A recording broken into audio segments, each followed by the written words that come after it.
Цаг хугацаа өнгөрөхийн хэрээр нарийн мэргэжил сонгох түүгээр ажиллах хүмүүсийн тоо эрс нэмэгдсэн.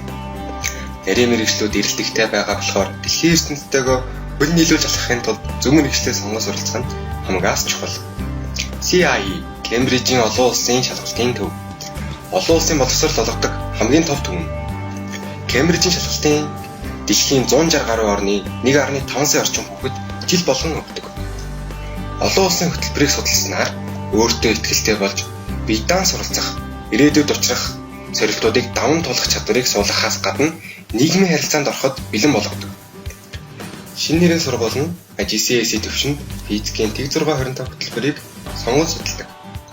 IGCSE төвшөнд физикийг 9-өөс 10 дугаар ангидаа 7 хоногт 3 цагаар нийт 128 цаг судалдаг. IGCSE тэг 625 хөтөлбөр нь 25 бүлэг сэдвийг судлан шинжлэх ухаанч арга барилыг эзэмшүүлж хүүхдийн чадваржуулж хөгжүүлдэг.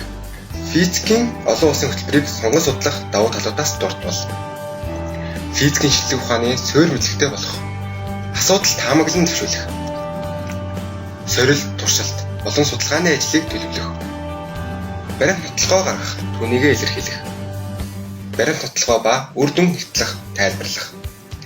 Гэх мэт тус шинжлэх ухаанч арга барил чадваруудыг өөрийн болгон суралцсан.